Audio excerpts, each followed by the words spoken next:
Alright, Darl. The lantern sits on a stump, rusted, grease-fouled, its cracked chimney smeared on one side with a soaring smudge of soot. It sheds a feeble and sultry glare upon the trestles and the boards and the adjacent earth. Upon the dark ground, the chips look like random smears of soft pale paint on a black canvas. The boards look like long, smooth tatters torn from the flat darkness and the turned backside out. Cash labors about the trestles, moving back and forth, lifting and placing the planks with long clattering reverberations in the dead air, as though he were lifting and dropping them at the bottom of an invisible well, the sound ceasing without departing, as if any movement might dislodge them from the immediate air in reverberant repetition. He saws again, his elbow flashing slowly, a thin thread of fire running along the edge of the saw, lost and recovered at the top and bottom of each stroke in unbroken elongation, so that the saw appears to be 6 feet long, into and out of Paul's shabby and aimless silhouette. "Give me that plank," Cash says. "No, the other one." He puts the saw down and comes and picks up the plank. He wants, sweeping Paul away with the long, swinging gleam of the balance board. The air smells like sulfur. Upon the impalpable plane of it, their shadows form as upon a wall, as though like sound they had not gone very far away and falling, but had merely congealed for a moment, immediate and musing. Cash works on, half turned into the feeble light, one thigh and one pull-thin arm braced, his face sloped into the light with a rapt, dynamic immobility above his tireless elbow.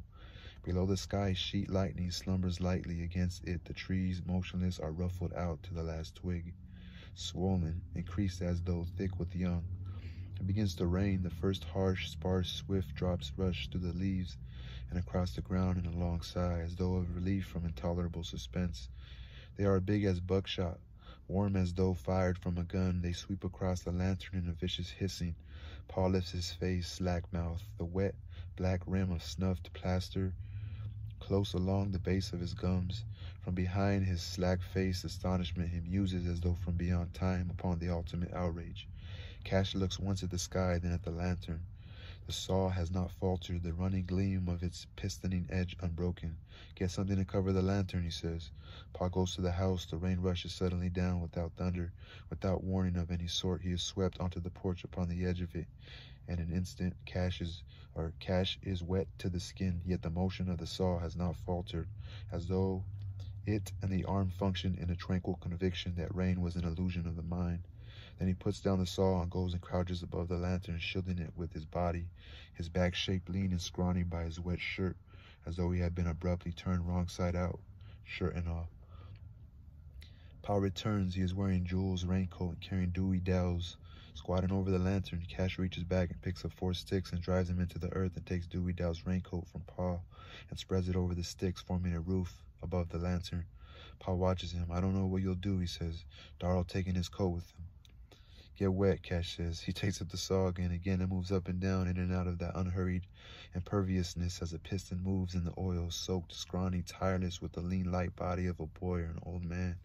Paul watches him, blinking, his face streaming. Again he looks up at the sky with that expression of dumb and brooding outrage, and yet of vindication, as though he had expected no less. Now and then he stirs, moves, gout and streaming, picking up a board or a tool and laying it down. Vernon Toole is there now, and Cash is wearing Mrs. Toole's raincoat, and he and Vernon are hunting the saw. Vernon Toole, yeah, that's the, I guess either the priest. I don't think, that's not Peabody. So Vernon Toole is there now. So Vernon Toole gave Cash Mrs. Toole's raincoat, and he and Vernon are hunting the saw. Vernon went to go get Mr. Toole.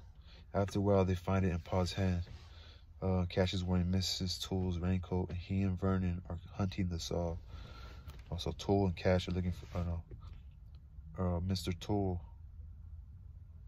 Because it says Cash is wearing, so talking about Cash, so Cash and Vernon are hunting the saw. After a while, they find it in Paul's hand. "Why don't you go on to the house out of the rain?" Cash says. Paul looks at him, his face streaming slowly. It is as though upon a face carved by a savage caricaturist, a monstrous burlesque of all bereavement flowed. "You go on in," Cash says. "Me and Vernon can finish it." Paul looks at them. The sleeves of Jules' coat are too short for him. Upon his face the rain streams slow as cold glycerin. I don't begrudge her the wedding, he says.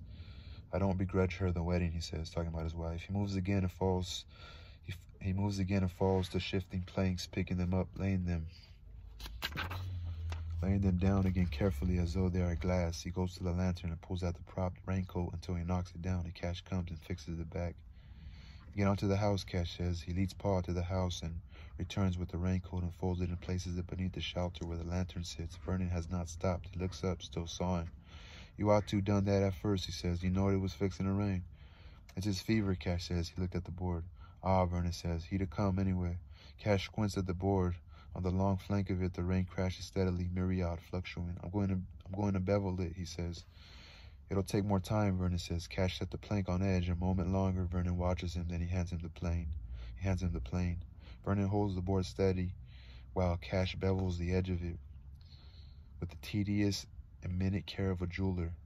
Mrs. Toole comes to the edge of the porch and calls Vernon. How near are you done, she says. Vernon does not look up. Not long, some yet. She watches Cash stooping at the plank, the turgid, T-U-R-G-I-D, savage gleam of the lantern slicking on the raincoat as he moves. You go down and get some planks off the barn and finish it. Coming out of the rain, she says. You'll both catch your death. Vernon does not move. Vernon, she says. We won't be long, he says. We'll be done after a spell.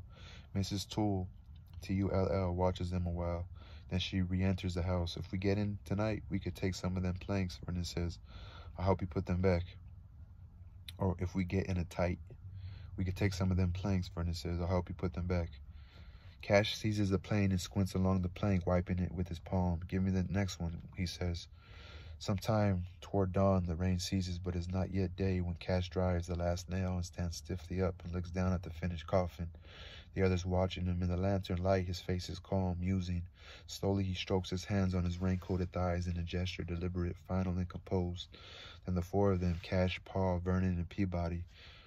I guess Peabody is Mr. Toole. Miss Toole. But Peabody's there. Raise the coffin to their shoulders and turn toward the house. It is light, yet they move slowly, empty, yet they carry it carefully. Lifeless, yet they move with hushed precautionary words to one another, speaking of it as though complete. It now slumbered lightly alive, waiting to come awake. On the dark floor, their feet clumped awkwardly, as though for a long time they had not walked on floors. They sat it down by the bed. Peabody said quietly, let's eat a snack. It's almost daylight. Where's Cash? He has returned to the trestles, stooped again in the lantern's feeble glare as he gathers up his tools and wipes them on a cloth carefully and puts them into the box with its leather sling to go over the shoulder. Then he takes up box, lantern, and raincoat and returns to the house, mounting the steps into a faint silhouette against the paling east. In a strange room, you must empty yourself for sleep, and before you are emptied for sleep, what are you? And when you are emptied for sleep, you are not, and when you are filled with sleep, you never were. I don't know what I am. I don't know if I am or not. Jewel knows he is. Jewel knows he is because he does not know that he does not know whether he is or not. He cannot empty himself for sleep because he is not what he is, and he is what he is not. Beyond the unlamped wall, I can hear the train shaping the wagon that is ours, the load that is no longer theirs, that failed and sold it, nor yet theirs that bought it, and which is not ours either, lie on our wagon, though it does, since only the wind and the rain shape it, only to Jewel and me that are not sleep. And since sleep is not, and rain and wind are was, it is not, yet the wagon is. Because when the wagon is was, Addie Bundren will not be, and Jewel is, so Addie Bundren must be.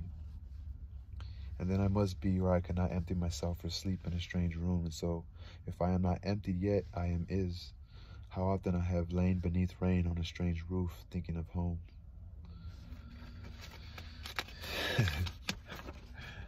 That's just hilarious.